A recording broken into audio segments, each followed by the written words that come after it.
salaamullaahi calaykum waraxmatullaahi wabarakaatu. Magacaygu waa Farxaan Axmed Maxamed, halkan adiga daawanaysaa Nawafaatej. Fadlan haddii aad janaalka cusub tahay waxaa iga codsiyaa inaad subscribe ii sarto. Haddaba muuqaaladan oo kale inta badan waad aragtaa, waadna la yaabtaa habka ugu fudud ee loo sameeyo ama sidee ayaa loo sameeyaa aad is dhahday. Haddaba waxa maskaxdaada ugu horreeya kusoo dhacay waxay ahaayeen in lagu sameeyo kombiyuutar ama waxyaabo kale, balse maanta waxaan idin tusayaa habka ugu fudud ee aad Android phone-kaaga ugu samaysan karto film animation ah oo nooc walba ahaado oo adigu kugu cajibin doono, aniga iyo cajibiyey, idinkan inay cajibin doono. Haddaba sidee aad u samaysan kartaa film animation ah adigoo isticmaalayo kaliya Android phone-kaaga? Marka hore waxaa la soo degaysaa application-kan la yiraahdo Bnime oo aan anigu description-ka linkiga idiin dhigay. Marka hore waad ku dhufanaysaa, markaa ku dhufato kabacdi sidan ayuu kuu soo saari doonaa. Kabacdi waxaa kasii dooranaysaa halkan ay ku qoran tahay Blaster ama halkan ayaad ku dhufan doontaa. Marka halkan ku dhufato kabacdi sidan ayaa kuu soo bixi doonto. Kabacdi waxaad halkan ku qori doontaa movie-ga ama filimka aad rabto in aad magac u baxsato. Hadda anaga magacaan u baxsanayno filimkeenu waa Tijaabo Tijaabo iska dheh. Kabacdi waxaad dhahaysaa create a movie. Haddaba si aad u samaysato YouTube ama waxyaabo la halmaal ah waxaad ka dooran kartaa halkan. Sida duuda joodaan waxaa soo baxay YouTube, Instagram, TikTok, dhammaan way soo wada baxeen animation-ka aad rabto in aad samaysato. Kabacdi waxaad ka doosgaraysanaysaa haddii aad rabto in aad YouTube samayso, waxaad ka doosgaraysan doontaa 220p. Kabacdi waxaad dhahaysaa create a movie. Markaas sidan dhahdo kabacdi waad la yaaban tahay, waxaad is dhahaysaa sidee ayaan u samaystaa.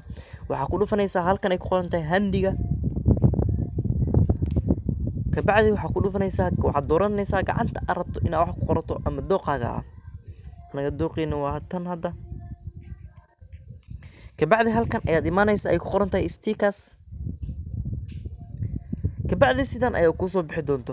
Haddii aad rabto in aad animation-kaaga ama filimkaada aad rabto inaad samaysato, aad saaranayso sawir adiga leedahay ama sawir kale, halkan ayaad ku dhufanaysaa ay ku qoran tahay add an image. Kabacdi wuxuu ku geyn doonaa wax kugu jiro telefoonkaada ama gudaha telefoonkaada wax ku jiro. Kabacdi waxaad ka dooranaysaa wax telefoonkaada kugu jiro. Hadda sidan waxaan ayaa telefoonkii ku jiro ama picture-da telefoonka ku jiro kuwana. Haddii aadan rabin oo aad rabto sticker-ro qurux badan, waxaad ka helaysaa application-ka dhexdiisa, waxaadna ka raadsan kartaa halkan. Anaga hadda application-ka aan rabno ama wax aan rabno waa in aan raadsanaa waxyaabo muhiim u ah nolosheena. Haddaba sidan ayaad u samaysan kartaa. Waxaad ku dhufanaysaa midka aad rabto in aad samaysato. Kabacdi waxaad ku weynaysan kartaa halkan. Sidan ayaad u weynaysan kartaa size-kaaga. Markaas sidan u weynaysato kabacdi waxaad jeclaan lahayd inaad wax ku qorto, waxaad ku dhufanaysaa halkan. Kabacdi waxaad ku qoraysaa waxaan rabaa inaan horumar gaaro.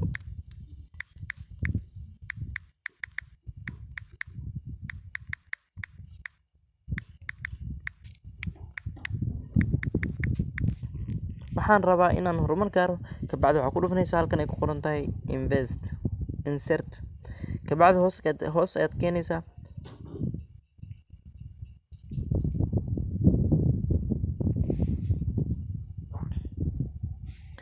Kabacdi markaas sidan dhahdo,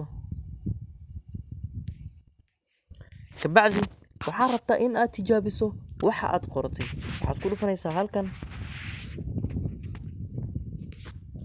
Waa kana waxa aad samaysatay. Waa wax aad iyo aad u la yaab badan. Haddaba haddii aad jeceshahay inaad samaysato animation qurux badan oo sidan oo kale ah, fadlan linkiga description-ka ayaa dhiga app-kan la yiraahdo Bnime. Waa app tayo leh oo Android phone-kaada aad ku samaysan karto animation. Haddii uu muuqaalku cajibina, like noo saar, subscribe saaro, gambaleelkana furo si ay kuu soo gaaraan muuqaalada daily-ga ah ee halkan kusoo gudbino. Ciao ciao.